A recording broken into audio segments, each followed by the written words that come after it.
Hello दोस्तों, आज हम बात करेंगे कंप्यूटर हार्डवेयर के बारे में। कंप्यूटर हार्डवेयर है, उसको आज हम समझेंगे कि कंप्यूटर के हार्डवेयर जो होते हैं उसमें कौन कौन से पार्ट, कौन कौन सी डिवाइसेस आती हैं, उन सब के बारे में आज हम जानकारी करेंगे। कंप्यूटर जो होता है मेनली दो चीज़ों से चलता है, एक होता है हार्डवेयर एंड एक होता है सॉफ्टवेयर। कंप्यूटर जो होता है वो कॉम्बिनेशन होता है हार्डवेयर एंड सॉफ्टवेयर का।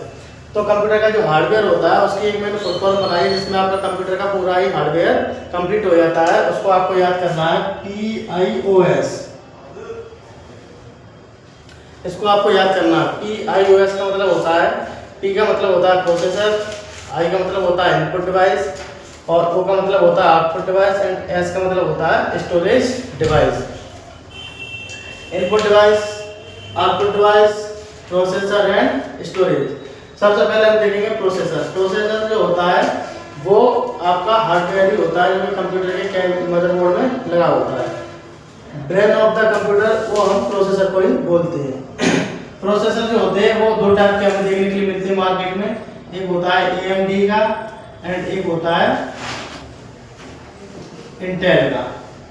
जो सबसे फर्स्ट प्रोसेसर था उसका नाम था इंटेल 4004, यानी कि फर्स्ट प्रोसेसर जो था, फर्स्ट प्रोसेसर उसका नाम था इंटेल 4004। ये हमारा फर्स्ट प्रोसेसर था, ठीक है। वो इंटेल की कंपनी के द्वारा बनाया गया था। उसके बाद अगर हम देखेंगे तो CPU को हम क्या कहते हैं, सेंट्रल प्रोसेसर यूनिट, यानी कि जो प्रोसेसर होता है वो हमारा CPU होता है। इसके तीन पार्ट्स होते हैं, पहला होता है ALU, दूसरा होता है MU और तीसरा होता है CU, यानी कि arithmetic and logic unit, control unit and memory unit. उसके बाद हम आते हैं इनपुट डिवाइस पर।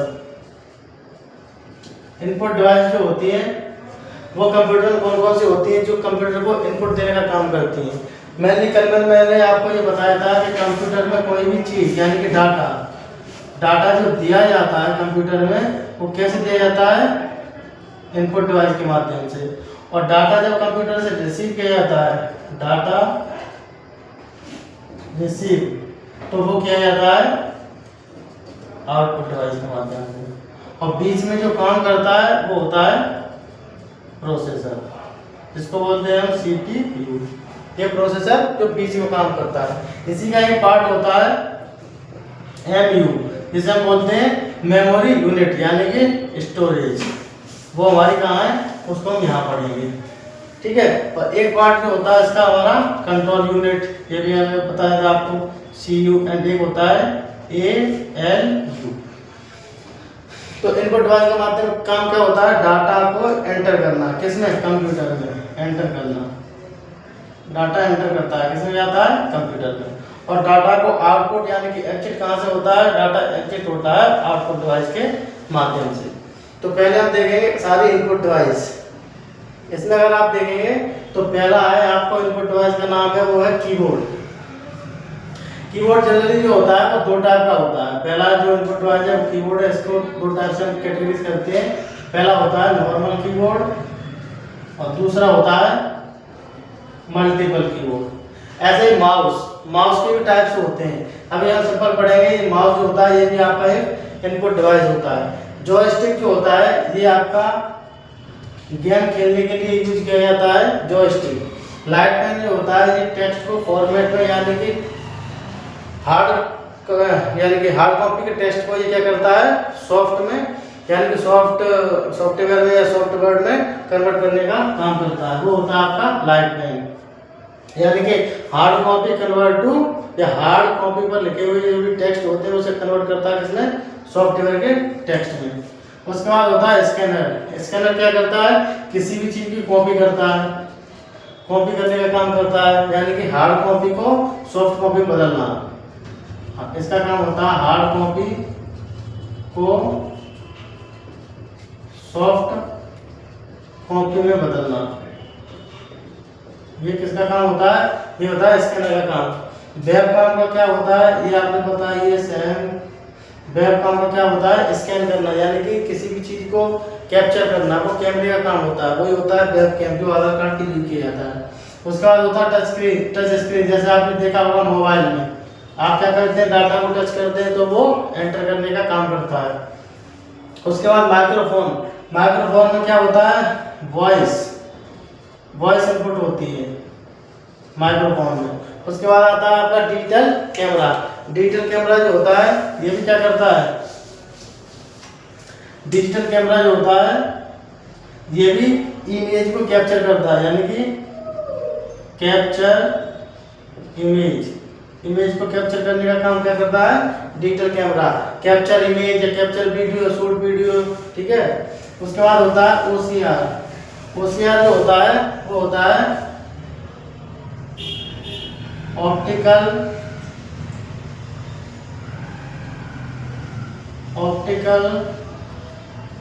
Character reader. ये ओसीआर जो होता है ऑप्टिकल कैरेक्टर रीडर, ये किसी भी कंटेंट को कॉपी पे जो लिखा होता है उसको ये पढ़ता है और कन्वर्ट करता है सॉफ्ट कॉपी में, यानी कि आपके सॉफ्टवेयर में क्या करता है, उसको टेक्स्ट को टाइप करता है। सॉफ्टवेयर में टाइप करने का काम करता है कौन, ऑप्टिकल कैरेक्टर रीडर। यानी एक ऑप्टिकल रीडर होती है, उसके थ्रू उसको कनेक्ट किया जाता है। उसके बाद होता है OMR, ऑप्टिकल मार्क रीडर। इसका क्या काम होता है, इसका काम होता है OMR कॉपी को चेक करना। OMR कॉपी को चेक करना, ये OMR का काम होता है। उसके बाद होता है BCR। इसका काम क्या होता है, BCR का, इसकी फुल फॉर्म होती है बार कोड रीडर। इसका काम क्या होता है, बार कोड को पढ़ना, बार कोड को पढ़ना, ये इसका काम होता है। उसके बाद होता है मैग्नेटिक इंक कैरेक्टर रीडर। इसका काम क्या होता है, चेक को पढ़ना, ये चेक को पढ़ने का काम करता है। उसके बाद आता है आपका ट्रैक बॉल। ट्रैक बॉल जो होता है एक प्रकार का माउस होता है जो गेम में एंड अदर ऑप्शन में यूज किया जाता है। ट्रैक बॉल ये भी एक प्रकार का माउस होता है जो कि ट्रैक से किया जाता है। ये सारी इनपुट डिवाइस होती है। उसके बाद देखेंगे आउटपुट डिवाइस। आउटपुट डिवाइस आपको देखोगे तो इसका काम क्या होता है, कंप्यूटर से डाटा को स्क्रीन पर दिखाना या सॉफ्ट कॉपी में कन्वर्ट करना है, दिखाता है। आउटपुट डिवाइस का काम क्या होता है, या तो डाटा को आपको सॉफ्ट कॉपी में दिखाएगा या फिर आपको हार्ड कॉपी में दिखाएगा। पहला होता है स्पीकर, ये किस में दिखाता है, ये वॉइस दिखाता है आपको। मॉनिटर ये क्या दिखाता है, स्क्रीन पर आउटपुट दिखाने का काम करता है। उसके बाद होता है प्रोजेक्टर, ये भी आउटपुट दिखाने का काम करता है। उसके बाद प्लॉटर होते हैं जो कि बड़े बड़े प्रिंटर होते हैं, बैनर वगैरह छापने के लिए जो यूज किए जाते हैं वो प्लॉटर की श्रेणी में आते हैं। उसके बाद आता है प्रिंटर। प्रिंटर में दो टाइप होते हैं, एक इम्पैक्ट प्रिंटर और एक नॉन इम्पैक्ट प्रिंटर। जब हम इन चीज़ों को बारीकी से एक एक करके पढ़ेंगे तो हम सब चीज़ को एक एक तरीके से देखेंगे। जैसे मान लो हम पहले पढ़ेंगे ALU का क्या होता है, MU का, CU का, इस सबको एक एक तरीके से हम पढ़ते चले जाएंगे। कीबोर्ड को हम फुल डिटेल में पढ़ेंगे, उसकी नॉर्मल की कौन सी होती है, फंक्शन की कौन सी होती है, मॉडिफाई की कौन सी होती है, सब चीज़। माउस के कितने टाइप होते हैं उसको भी पढ़ेंगे। ये सारी चीज़ें हम एक एक करके पढ़ेंगे। उसके बाद आता है स्टोरेज डिवाइस। स्टोरेज डिवाइस यानी कि कंप्यूटर की एक ऐसी डिवाइस होती है जो डाटा को स्टोर करके रखती है। ये दो टाइप की होती है, पहली होती है प्राइमरी मेमोरी और दूसरी होती है सेकेंडरी मेमोरी। प्राइमरी मेमोरी को हम इंटरनल मेमोरी कहते हैं और सेकेंडरी मेमोरी को हम एक्सटर्नल मेमोरी कहते हैं। प्राइमरी मेमोरी को हम मेन मेमोरी कहते हैं और सेकेंडरी मेमोरी को हम ऑक्सिलरी मेमोरी कहते हैं। इनके ये नाम होते हैं, प्राइमरी का ही नाम होता है प्राइमरी, इंटरनल और मेन मेमोरी, और सेकेंडरी मेमोरी का नाम होता है सेकेंडरी मेमोरी, एक्सटर्नल मेमोरी और ऑक्सिलरी मेमोरी। प्राइमरी मेमोरी होती है वो मेनली दो टाइप की होती है। पहले टाइप का होता है रैम, इसकी फुल फॉर्म होती है रैंडम एक्सेस मेमोरी।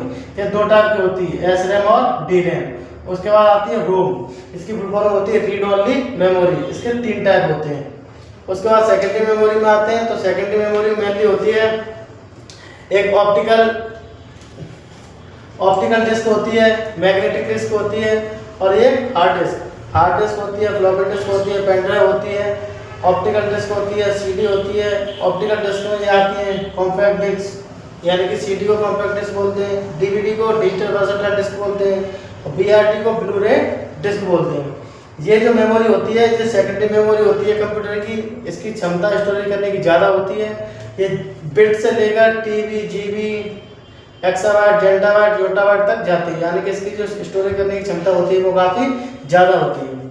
तो ये इसकी एक लिमिट होती है प्राइमरी मेमोरी की, और ये मेन मेमोरी होती है, क्योंकि इसके बिना सिस्टम काम नहीं करता, उस पर कोई भी प्रोग्राम रन नहीं होते। उसके बाद आता है सेकेंडरी मेमोरी। सेकेंडरी मेमोरी जो होती है उसको हम बढ़ा सकते हैं।